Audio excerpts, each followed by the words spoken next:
Hello everyone, Soggy Bottom back here, bringing another video. This time I'm going to do a video. My video is going to be on my Submariner collection. I have a good run, or a real more of a complete run of this. He really likes Submariner. He's a really great guy, and he's got a lot of character to him. And the book you're seeing right here is for his first, I would say, Silver Age solo with Iron Man, and he was such like a cross. It was a one-shot deal. And then my other favorite one I have is issue 3, where Submariner and the Incredible Hulk join together to fight the Avengers. Now, to today's standards, that's to me, it's like a Avengers already. They got their hands full with that one right there. But like I said, this is probably the earliest issues I have with Submariner, and then I go into his other regular run. Over here you have the King Size Submariner issue number 1. Basically, these were you could say your idea, your concept of the. Well, let me scoot this back a little bit. Maybe like a form of annuals, but right then they were just basically called the specials and stuff like that. And then we started getting into. I showed this in my first intro of showing my books. It's my Submariner number 1. This, when you see covers like that, basically it was just more of like back then on newsstands they would sell what books they could, and what they couldn't, if they rip off the top half of those books, they would send them back, and they would probably like sort of get a credit for it.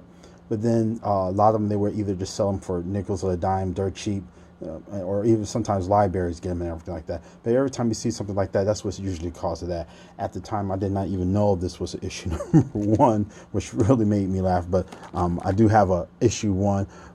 Thankfully, I was able to get these books way before I had these books way before the Avengers. I guess you could say before Marvel really started kicking it really big with their movies and everything like that, which I'm really happy with. And this, with the success of all these, basically any comic book movie, to me, this is a golden age for comic book movies in general. It doesn't matter what company you're for or working for. I'm just going to just go ahead, just keep going through these series because it's a lot of books. Then he's got here which was Triton from the Inhumans. And what really drove me about Submariner is Submariner is one of those characters I would consider, sort of, it's not underrated, but it's just like today's standard, I don't think he's used as good as the character really is, because there's a lot going on from. He's like Marvel's answer to Aquaman. What you see here is probably one of my favorite villains that he has to face. Now, this character is called, his name is Todd. I think it's Arliss. And what he was an Olympic swimmer, or more a gold medalist. And anyway, he was on a ship, and someone was in the ship or in the water. He jumped into the water to actually save a person. But then the waves threw him against. Once the guy was rescued, of course he was still in the water. The waves threw him against the ship, and he had did some spinal cord damage to him, which basically told him that he shouldn't be doing more diving, because then he probably risked being paralyzed. So he wind up finding this shady doctor. I think his name was Dr. Dorcas. I apologize if I got that name wrong for pronounce it. But his cure for it was that he would get Submariner's DNA and cross it with a tiger, and they would bond it with Todd and made him into a tiger shark. The experiment was successful, but it had its downside because it sort of made him kind of berserk. It gave him razor sharp teeth like a shark. It gave him a strength, basically strength and ability like Submariner. He could probably breathe in water. He gained gills, he could breathe in water as well as out of water. But he cannot stay. His longevity out of water was less than this Submariner. So he actually had this costume of his very flamboyant, but it served as two factors. It was more of like it absorbed water, and it circulated water through a thin membrane throughout his body, which allowed him to stay out of water for a longer period of time. It also allowed him to keep his strength at a high level, because he could match Submariner for strength. going toe to toe. And I just really, he's probably one of my favorite villain characters and everything like that. But I'll just keep on going through these. And some of these issues, like there was just basic cult classics, like you would love to see these characters battle where he would fought Sub or the Thing and the Incredible Hulk. And I mean, just like, what I really liked about Submariner to me is he was your, now that I mentioned this first, Submariner is considered, at the time, he was considered to be the very true first mutant. Now, of course, with all these other books coming out now, with Apocalypse, and I think it's another character named Selena, who are also mutants, they're now proving that they were supposedly before him. But in Marvel, back in those days, Marvel, and today they still consider him to be the very first true mutant, which it was acknowledged in an X-Men issue. The thing that what I really liked about Submariner, he was like sort of considered your anti-hero. He didn't do good things because it was just the right thing to do. He basically did things because if he did a good thing, it was just basically because it was just convenient for him.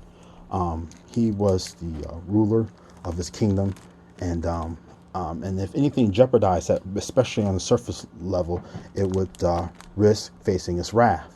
This is Stingray. I love the Stingray costume.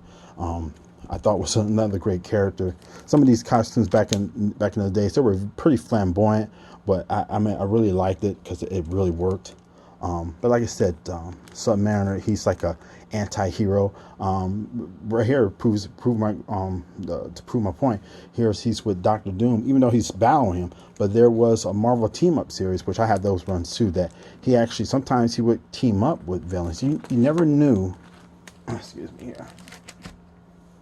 You never knew what you was going to get when you faced Submariner. Where he's going to get the good guy, or like over here where he's with Doctor Strange, where he was one of the members of the Defenders at one time.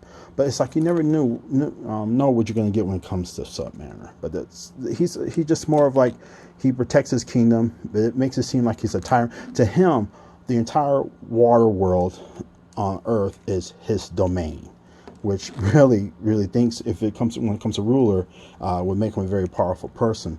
But like I said, the things I like, some of the other stuff that I liked about Submariner is just that, he, when it comes to age-wise, it is believed that he's supposed to be probably maybe 100 years old.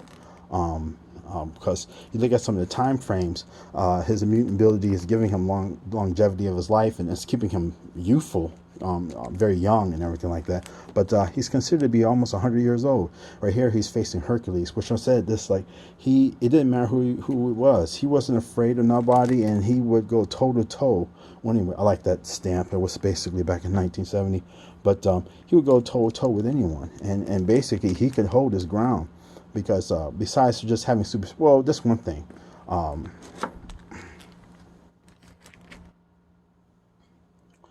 Besides having super strength, there are some other abilities that he has that in the comic books. How can I say this? He's his first appearance was basically like in the Golden Age. Now, in the Golden Age, they show him having some other abilities, which they really don't really show too much, even in these books, or talk about too much. Like, for example, one thing he has, since showing him in Warrior, he has the ability to expel water from his body, like Hydro Man. And matter of fact, he has Hydro Man's ability, from what I'm hearing and reading now. He can control the water. But it's one of those things that they don't really show or show him using that ability too much, even though I'm pretty sure if he expels too much water, it would put him in a weakened state, because for him, it's also, too, the longer he is out of the water, the weaker he becomes. But it doesn't, and even in his weak stage, it doesn't take very much water to revive him and put him back up to his full strength. Another ability he has is that he does have this telepathic, sort of to a limited range, ability to communicate with marine animals, and he also has this bond with his cousin named Marita, that they can telepathically talk to each other and everything like that. And that's just one of the abilities, limited telepathic ability he has, that once again, it's not even brought up a lot in a lot of his books. Um, One of the other odd abilities he has is that he can blow himself up like a blowfish, which is probably a useless ability, but never no it is still one of his abilities, which it doesn't really talk about or show too much in many of his, I guess you could say, his Silver Age books.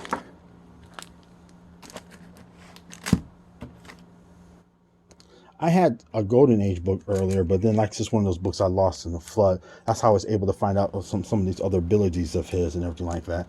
But like I said, it's just I just love this character. He's uh, he's very he's a tyrant to a certain degree, but he can be very self-centered and very, very arrogant, which makes him a very interesting character. I mean, he's got that mentality is that it's either his way or no way at all, and also too that a lot of it is be John Byrne did a series on which I have those two.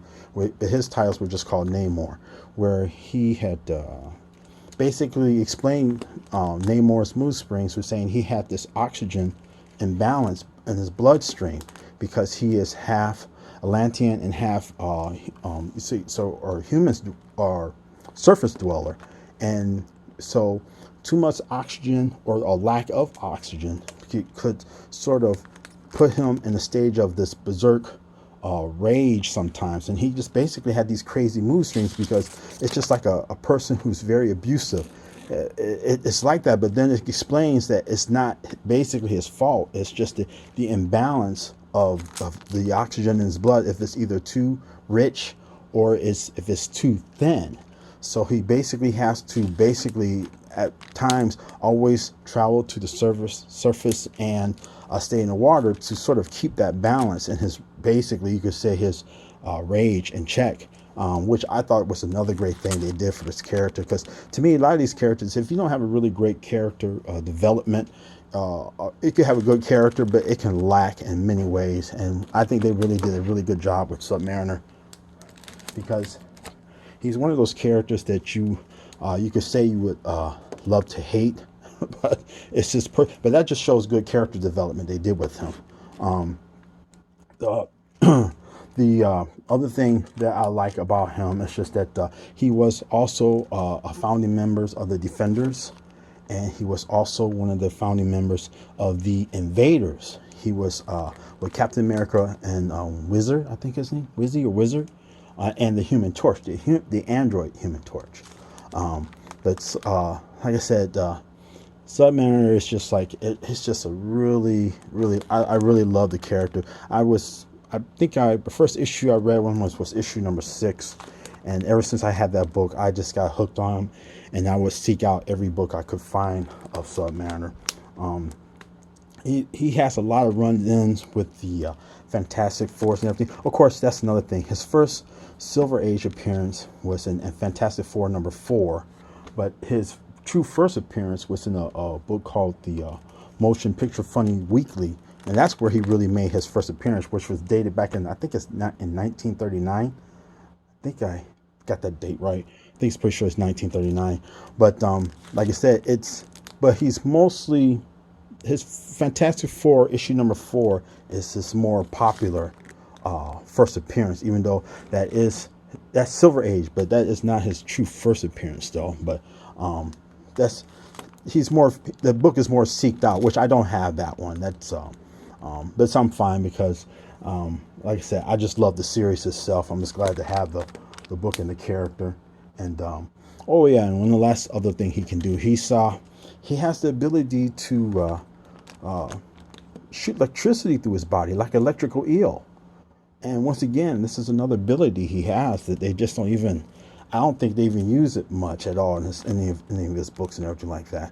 But like I said, and that's my final book for Submariner. It was this is actually volume 2 of the run. Like his volume 1 series will be in the Golden Age. Golden Age books, was making those books very expensive. They're just very, very rare. But like I said, that's my Submariner. I'll probably, and I also have a good run on the Namor series that was done by John Byrne which was really good. John Byrne did an excellent job with that, with not only just writing but the story also too. But like I said, that's my Submariner, and stay tuned, and I'll bring you more later on. And bye.